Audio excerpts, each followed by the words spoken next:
Maneri pamsoroi tadzokazve nefaith encouragement yedu yanhasi. Ndinodaira kuti after declutter word ratakataura nezuro, vanhu vakamhanya mukanotsvaira mukakrina mumotikari mukaenda mumaofisi mukaita laundry ikafoldwa ikabviswa mulaundry mukati let me declutter.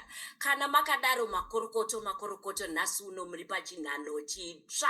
Saka nhasi uno tiri kutaura tichiti kare haagare ari kare.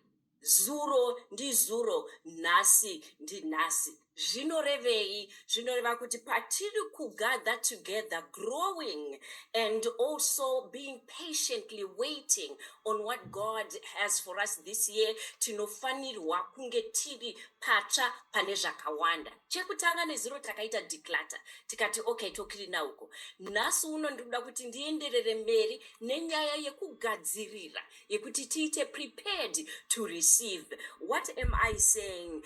Kana wada kuti ugashire zvitsva, kufunga kwako kunoita kutsva, kunofanirwa kuita kufunga kutsva. Nekuti kazhinji vanhu vedu vazhinji veduka tinoramba tichifunga nezvekare, kwedu uko hapana anoenda kuchikoro, hapana anobudirira, hapana anomboita mari, hapana akambotenga imba, hapana akamboroorwa, hapana akamboita sei, toramba tichikurudzira zvekare. Nhasi uno izuva idzva, muri kutaura muchiti neupenyu hwenyu, muri kutarira muchitarisa sei upenyu hwenyu is the first thing. Chechipiri, ngatifunge nezvesimba redu, the power that we have. Mwari vanoti ivo, I created you as an individual. Are you different from everybody else? Mafeature ako hana kufanana neyaningi. Kunyange dai uri mutwin kana mutriplet, makasiyana. Une simba rako, une matarenda ako andakakupa iwe, une zvaunofanwa kuita iwe zvandisingakwanise kunge ndichipa anybody else. Saka tave pa nguva yekutarisira 2025 patiri kutanga kudai.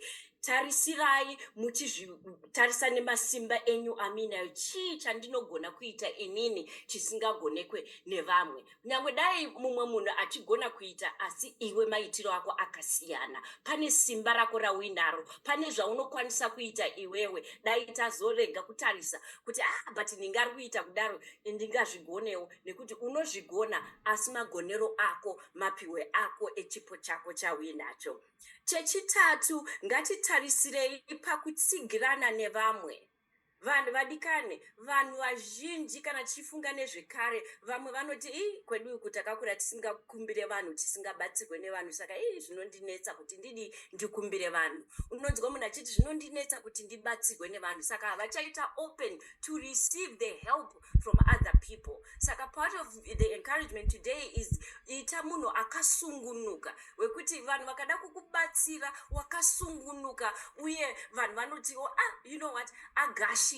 Hanzi hauzozvishandisi zvese, asi gashira nemoyo wako wese, nekuti kazhinji kacho ndiMwari anenge atuma munhu iyeye kana nzvimbo iyoyo, kana kunge uri vazhinji vauya panapa vari kuti handina kumbonge ndaziva kuti kune zvakadaiwo so, asi kuti ndakangozoona pa announcement yekuchechi kwedu kana kuti ndakazongoona. Hapana coincidence kune mumwe neumwe yenyu kuti munge muri panapa. God has ordered all of us to be here this moment, this day. Saka vaparidzi vedu vese vari kuuya vachizotitarisira, vachititaurira zvatinofanirwa kunzwa. Chako ndechekuti Mwari, munoda kuti ndinzwei pa 10 days dzino, munoda kuti ndichinje chii pa 10 days dzino. Pane zvinhu zvandaita zvekare, chii chamuri kuda kuti ndichinje, uye ndinochinja sei? Musazoneseka kuti ndinozvichinja sei. Pekupedzesera, ngatibatanei mukunamata, tigovimba kuti Mwari vanodaira munamato. Vadikani, Ecclesiastes 3 verse 1 inoti to everything there is a season and a time for everything. Chimwe nechimwe chine nguva yacho. Kare haagare ari kare. Ndiyo faith encouragement yedu yanhasi. Ndini wenyu DrStem Mabvira.